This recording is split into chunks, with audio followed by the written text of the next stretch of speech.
There was once a land where reverence and uncertainty walked side by side. In that sacred terrain, age-old rituals dictated the rhythm of time, while the absence of divine answers echoed with the same depth as the valleys carved by the winds. Mountains stood watch over generations that prayed with devotion, though often with no clear reply.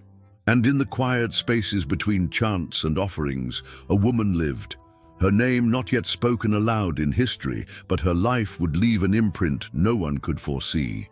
Her home, built with enduring stones passed down through generations, stood firm against storms. Yet within its walls, her soul was fragile, like clay that had not yet been fired in the kiln of purpose. Her strength was quiet, hidden behind composed gestures and thoughtful silence. She lived with a man described by others as righteous, one who upheld the sacred customs with unwavering consistency. He journeyed to holy grounds with the change of each season, bringing sacrifices and prayers, even as unspoken questions burdened his heart. But their household was not theirs alone. It was a dwelling shared with two women, and only one of them was a mother. The one whose laughter bounced off the stone walls was surrounded by children, young voices that filled the air with delight and disorder. Their feet ran across courtyards like birds chasing wind, and each meal became a celebration. Her joy was visible, her pride evident in every glance at her sons. The other woman, the one whose name was still waiting to be carved into memory, lived differently. She occupied the spaces in between. She moved through the house like a shadow, present, yet often unseen. Her smile was rare, her voice softer than wind at dusk. For years, she had waited for something sacred to awaken within her, but her body remained still, untouched by the mystery of life. Her womb, silent and empty, reflected what she feared most, the absence of purpose. In her culture, to be a mother was not merely a joy, it was validation. It was to be seen, it was to be blessed. And each month that passed without a child felt like a line erased from the story she longed to write. No harsh words were needed to make her feel inadequate. A glance was enough. The gentle turn of a head in the market, a half smile that didn't reach the eyes, the forced tone of politeness, all spoke volumes. The other wife's remarks, always wrapped in civility, often cut deeper than open cruelty. You must be so rested these days, so much free time with nothing to care for. The barbs were never explicit, but they lingered long after the words had faded. Everyone knew, and so did she.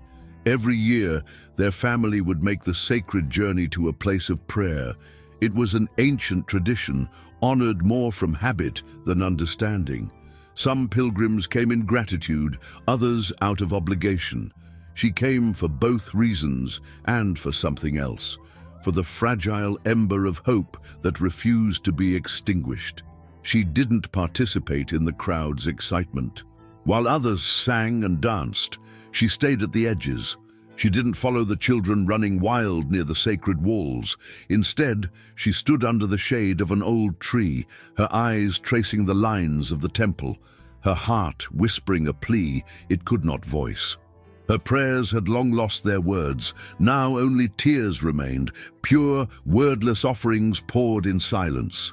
Her husband, faithful and kind, tried to offer her comfort. "Isn't my love worth more than a dozen sons?" he would say, his voice gentle, his concern sincere. She nodded, offered a faint smile. She cared for him deeply. But love could not fill the hollowness she felt. It was not about affection. It was about identity, about legacy, about a question she could not escape. Why not me? Time moved forward, indifferent to her ache. The other wife continued living out her role with ease. Motherhood clothed her like a garment tailored by the heavens. Her days were filled with laughter, song, and pointed comments masked as humor. "You don't know how to soothe a crying child." "Oh, I suppose that makes sense. You've never had one." The woman of silence did not respond, not because she lacked emotion, but because her battle was not against the words of another. Her struggle was with the void within her. the silence after every prayer, the nothingness that followed each plea. Nightfall brought her peace, not from pain, but from eyes. Only then did she allow herself to unravel. In the darkness she wept, no audience, no judgment, just her and the ache she could not name. In the stillness of night she imagined arms cradling an infant, a voice, small, innocent, calling her mother. A dream, perhaps, but one she refused to let die. She often dreamed of feeling a small face resting on her chest, of holding fragile fingers, of breathing in the scent of new life. But each morning she awoke to the same silence. The bed was still cold beside her, and the house echoed with voices that were never hers to comfort. The man she called husband continued to fulfill his duties faithfully. Yet like many men bound to tradition, he couldn't fully grasp the weight of her sorrow. He thought, perhaps, that affection could mend what was broken, that gifts and gentle words might fill the void. But her ache was not a wound that could be patched. It was a longing stitched deep within her soul. A space only one thing could fill. Year after year her prayers became quieter, but more desperate. She feared that speaking her desire aloud might somehow undo it. So she began to withdraw.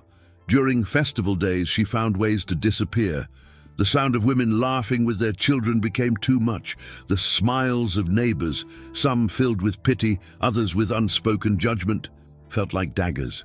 She no longer wanted to be seen. All she longed for was a corner to hide in, a space where no one expected her to smile, no one asked her questions, and no one reminded her of what she lacked. A place where she could be honest, where her silence could speak without shame. And then, one year, something shifted. That morning, while the world still dozed beneath a veil of mist, she rose without telling anyone. The air was cool against her skin, and the sky barely lit by the sun.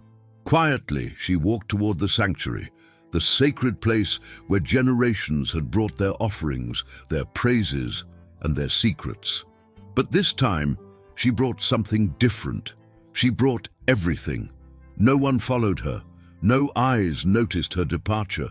That morning she did not want company. She wanted solitude. For perhaps the first time in her life, she wanted to speak directly, with no witnesses and no interruptions. She sat on the ground, not caring that the dust clung to her clothes. She closed her eyes. Her lips began to move, but no sound escaped them. What poured out was not a speech, not a chant. It was a soul crying out. Every word was barely a breath, yet inside her heart they roared like thunder.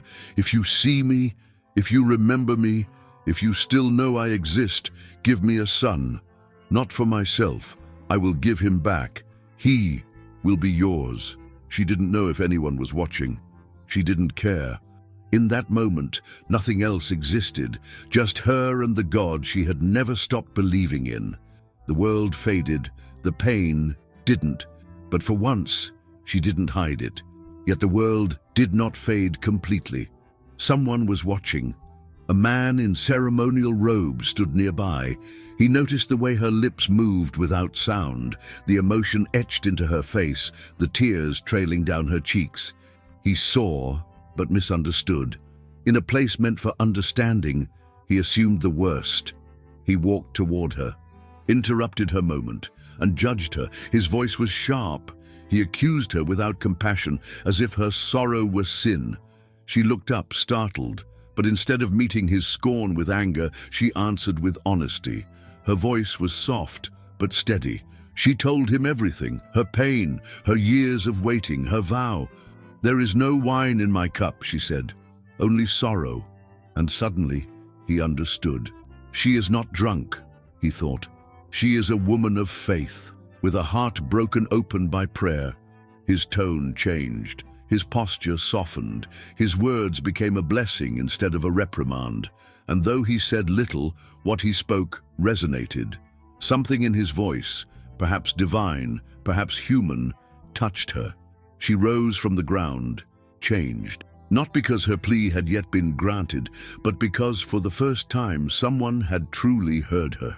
She returned home with that quiet transformation inside her. The house had not changed. Children still ran through the halls. Laughter still rang from the other woman's mouth, loud and unrelenting.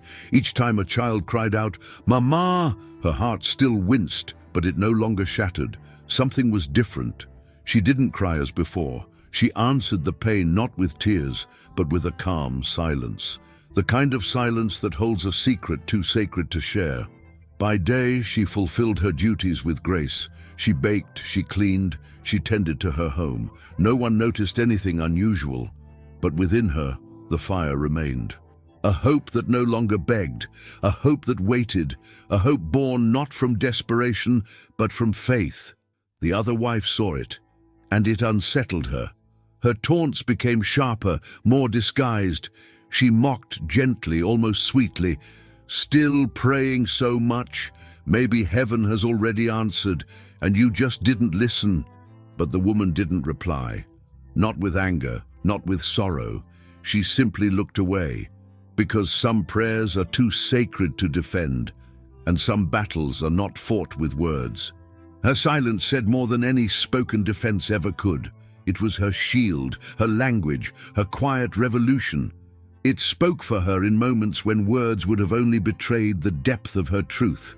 Yet, when night fell, it was harder to keep that calm. As the others slept and the house settled into its familiar stillness, she would lie in her corner, remembering. Each detail of that sacred moment at the temple remained vivid. The voiceless words, the tears that had fallen without shame, and the face of the man in ceremonial robes whose tone had shifted from judgment to blessing. "May it be granted to you what you have asked," he had said. And though she did not know when or how, she made a quiet decision. She would believe him. The days passed, and with them, something began to stir within her. It wasn't certainty, but it wasn't doubt either. It was a quiet stirring, like a seed dropped into arid earth, taking root with slow determination. She noticed subtle changes in her body, whispers of transformation. Unfamiliar sensations crept in, not overwhelming, but undeniable. She tried to temper her hope, but it kept rising like sunlight through a crack in a wall. One morning, she woke with a strange mixture of awe and fear. Her breath felt lighter, her heart beat faster. Gently, she placed a hand on her belly, as if seeking something invisible. There was nothing to touch, no curve, no proof, but in her heart, she felt it. Something new was beginning, unseen, yet unstoppable. She told no one, not even the man who shared her bed. This possibility, this fragile wonder, she held close like a sacred relic. She feared that naming it might cause it to vanish. And so, she carried it alone, but not in sorrow. Her face glowed with a new kind of light, soft but unmistakable. Those around her began to notice. She no longer moved with the heaviness of grief.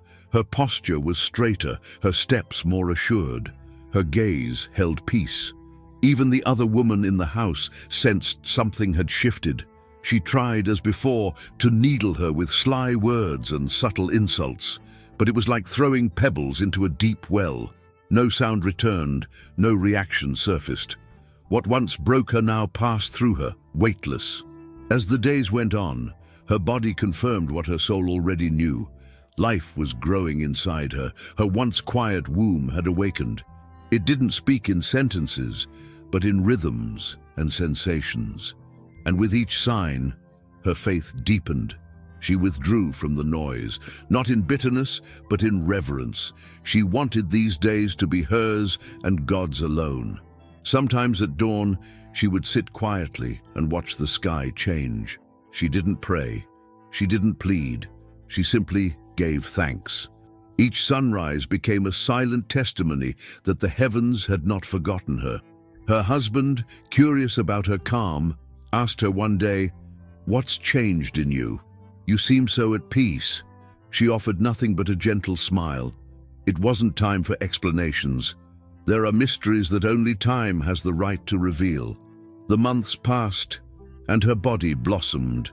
What had once been still now moved with new life.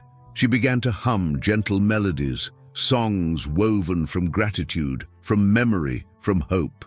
No one else heard them, but she knew deep within, that the little one growing inside her did. Each movement was confirmation. A flutter, a shift, a heartbeat, it all whispered, "You are not dreaming." This was real. What had once been a silent prayer, a tearful plea beneath temple stones, now had a heartbeat, a shape, a soul. Yet amid the joy, there was a shadow, soft but ever present. She remembered her vow, the words unspoken but deeply meant. The child would not be hers to keep. She would give him away, not out of duty but as an offering. It did not make her weep, but it humbled her. She knew the road ahead would be steep, that loving this child fully meant letting him go fully. It would be the most sacred kind of surrender, a surrender born from faith. As the moment of birth approached, she didn't announce it to the village. There were no grand preparations, no crowds, no songs, just silence, prayer, readiness, and love. And when the time finally came, her laboring breath gave way to the sound she had longed to hear her entire life, the cry of a newborn child. It rang through the house, a note of hope born from years of silence, a song that only she could truly understand. The first time she held him, it felt as though the world had stopped. Time stood still, the noise of life faded, and nothing existed beyond the fragile miracle wrapped in her arms. His tiny fingers, his fluttering breaths, the warmth of his skin against hers. Every part of him was an answer. Every part of him was a divine reply to years of silence. She gave him a name. Not one chosen in haste or inspired by trend, but one she had long kept hidden in the folds of her heart. She didn't announce it to the household. Instead, she whispered it into the soft curve of his ear, her voice trembling with awe. A name that meant, "God has heard," because she believed it. Because she had lived it. As he slept peacefully against her chest, her thoughts wandered toward the future. She knew that a moment would come when she would have to let him go. And yet she wasn't afraid. The one who had heard her sorrow would surely guard her son. She had received him from heaven's mercy, and to heaven he would return. From the moment he arrived, the shadows of her past seemed to dissolve. This child wasn't merely a gift, he was a sign. Proof that even silent prayers can ascend to divine ears and bring back miracles wrapped in flesh and breath. And though her heart swelled with joy, it also held an unshakable truth. Her time with him would be short. Each morning she wrapped him in blankets she had stitched with hope during barren nights. As she rocked him gently, she whispered not poetry or scripture, but simple, heartfelt words, quiet declarations of love, of thanks, of faith. She called him my promise, my joy, my answer. She knew her time with him was sacred and brief, but that didn't make it any less full. Nothing around her had changed. The same walls enclosed her. The same roof sheltered her. The courtyard still echoed with the sounds of other children. Yet within her, everything was new. She no longer lowered her gaze. The shame that once weighed on her shoulders had vanished. Where emptiness had once ached, now hope overflowed. She was no longer the woman of sorrow. She was a mother who had witnessed the impossible become real. The other woman, the one whose laughter had once pierced like thorns, now fell silent. Her jabs and teasing had ceased. The atmosphere itself had shifted. It was as if the child had brought with him a stillness that softened even the hardest hearts. People who once avoided her gaze now looked at her differently, some with admiration, others with quiet reverence. Her pain had given way to presence. Still, in the quiet corners of her heart, she prepared herself. She had made a vow, and it was not one she had taken lightly. She knew that soon she would walk again to the same sacred place where she once cried out in solitude. But this time, she wouldn't arrive empty. Her arms would be full, and yet they would not remain so. The boy grew quickly. Each giggle he let out was like light breaking through clouds. He began to recognize voices, reach out with his hands, search with his eyes for the face he knew best. Hers. Sometimes he would cry in the night, and all it took to soothe him was her touch. Their bond went far beyond flesh and blood. It was a thread woven by patience, by heartbreak, and by unwavering belief. She cherished every second. She stored away every smile, every glance, every coo in the vault of her memory. She knew these moments would become her shelter when the time came. She wanted nothing to slip away unnoticed, and while she lived these days with joy, she also continued to pray, not for the story to change, but for the strength to fulfill it. Her husband, too, saw what was coming. He watched the connection between mother and child with quiet reverence. He didn't need explanations. He remembered the promise made at the temple. Though he loved the boy dearly, he had accepted from the beginning that their son belonged to something greater. So when she came to him one evening, eyes filled with peace and resolve, and said, "The time is near," he did not protest. He simply looked into her eyes and nodded gently. And then, one morning, before the sun had fully broken the horizon, she woke up and knew. The moment had arrived. The child was no longer an infant. His steps, though still small and unsteady, had purpose. His mouth could shape words, and his eyes followed gestures with understanding. He was ready, not for a farewell, but for a beginning, a transition, a chapter that would mark his destiny. She prepared everything with care, not because she needed many things, but because she knew this moment required intention. She chose the finest garments, those she had woven herself with thread and prayer, saving them for this day. She packed a modest bundle, some bread, a small jug of water, and warm blankets. But it wasn't what she carried with her that mattered. It was what she was leaving behind. She knelt before the boy and looked into his eyes. No words were spoken, just a smile, a soft, steady smile that held all the love in the world. He returned it innocently, unaware of what was unfolding.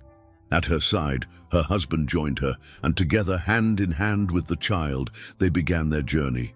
The road to the sacred place stretched long and dusty beneath their feet. They crossed fields of dry grass, wandered past distant villages, and occasionally found relief under the shade of old trees. Hills rose before them in the distance, like ancient witnesses to their steps. With each mile, her heart surged and settled again, a rhythm of longing and peace. Pain and purpose walked together, and she welcomed both. When they arrived, the atmosphere shifted immediately. The scent of incense floated in the air, and voices lowered to reverent whispers. Even the silence felt deeper here, thicker, as if holiness itself lingered in the wind. She paused at the entrance, drew a long breath, and stepped forward with resolve. The priest who greeted them was the same one who had once misunderstood her. Years ago, he had seen her praying in silence and assumed the worst. But now his gaze was different. There was memory in his eyes, recognition not of her name, but of her faith. She didn't need to explain. She simply lifted the child into her arms, raised him gently before the altar, and spoke with unwavering calm. "This is the child I prayed for, the one heaven granted me. Today, I return him to the one who gave him." The priest nodded solemnly. He reached for the boy with hands softened by wisdom and reverence. He knew this was not an ordinary offering. This was the fulfillment of a sacred vow. It was not just devotion, it was surrender, pure and whole. The woman's eyes shimmered, but no tears fell.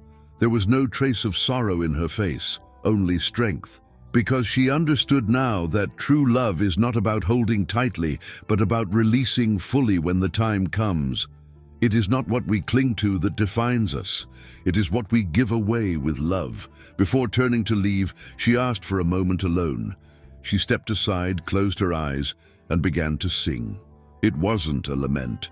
It was a song of gratitude, a melody carried on the wind, offered to the one who listens, who remembers, who answers.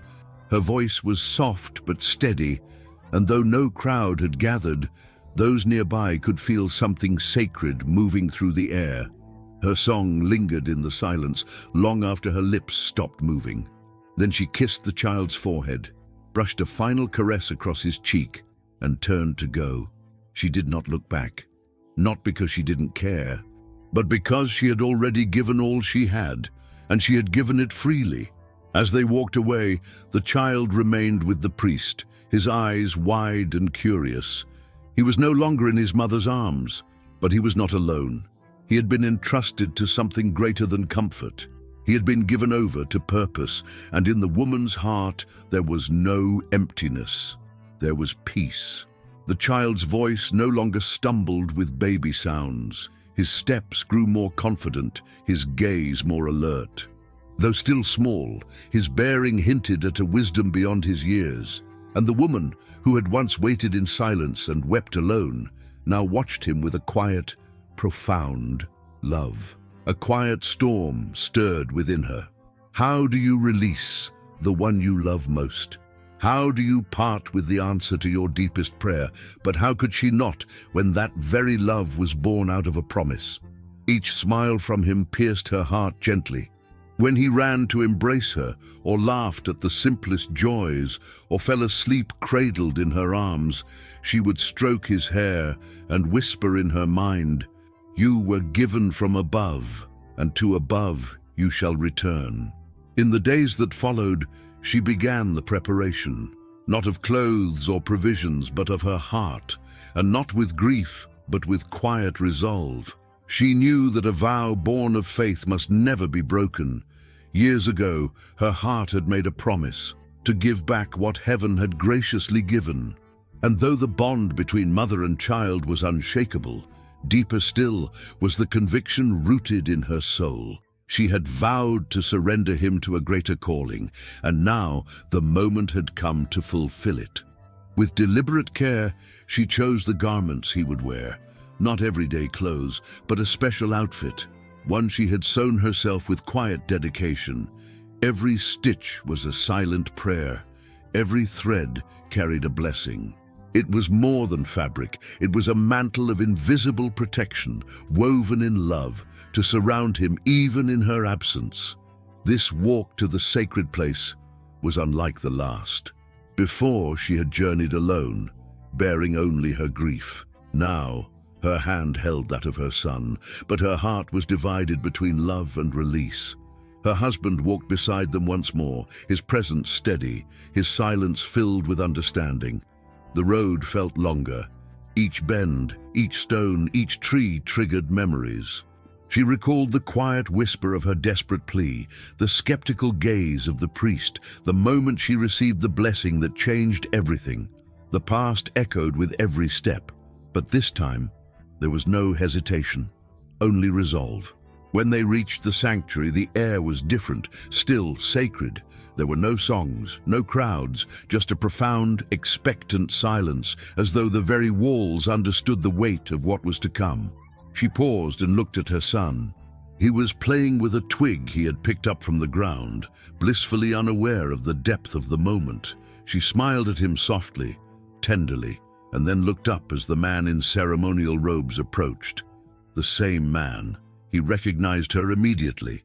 She recognized him too. Without introducing herself, she stepped forward and spoke in a calm but firm voice. "This is the child born from a prayer. I have come to place him under the care of the Most High, just as I vowed."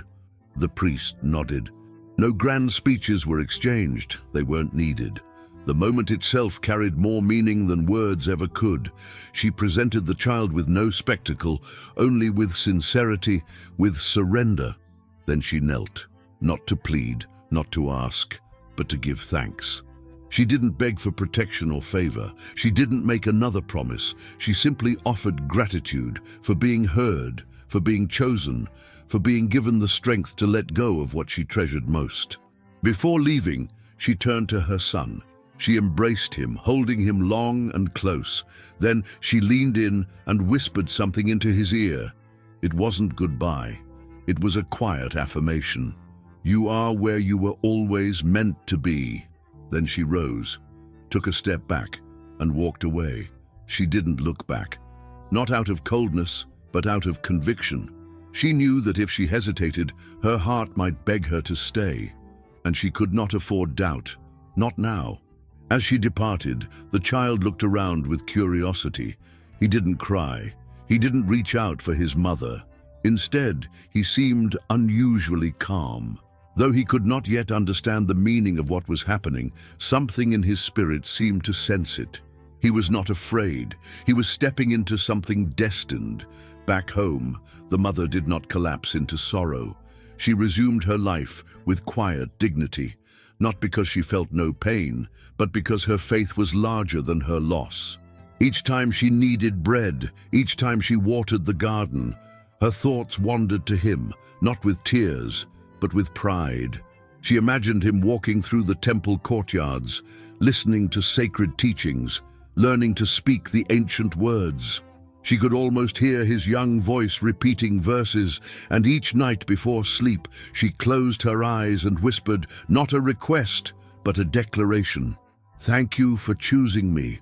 Thank you for letting me be a mother, even if only for a little while. People in the village began to notice a change. She no longer carried the shadow of sorrow. Her steps were lighter. Her gaze was lifted. There was peace in her expression, one that many couldn't quite explain, and when someone asked her about the boy, she simply answered with serenity, "He is where he was always meant to be." And so, the woman who once wept in silence became a quiet example of unwavering faith. His legacy was never built on eloquent speeches or worldly achievements. It was built on example, on the quiet strength of a life shaped in the glow of sacred lamps and molded by the weight of holy words. From the earliest days of his childhood, he had been nurtured in silence, in obedience, in reverence, and what began in anonymity blossomed into purpose. The woman who had once wept alone, the mother who gave what she cherished most, became the silent foundation of a story far greater than her own. She did not seek recognition. She asked for no reward. Her only gift was the distant joy of watching her son become a blessing to many. What began in sorrow became a symbol of hope. This was not just a story about miracles, it was a story about choices, about faith that moves forward, even without answers. About a woman who released, not because she lacked love, but because she understood that sometimes the truest form of love is release. And about a boy, born of a whispered prayer, raised in the presence of the divine, who grew to lead not by power, but by wisdom. He spoke when truth was needed. He remained silent when silence held more weight. His influence reached kings and comforted the forgotten. This story does not end with a grand miracle. It ends with a legacy, a quiet flame that continues to burn in the hearts of those who choose to believe, who wait, who surrender. Because in faithfulness, even when it costs everything, there lies a promise that never fails.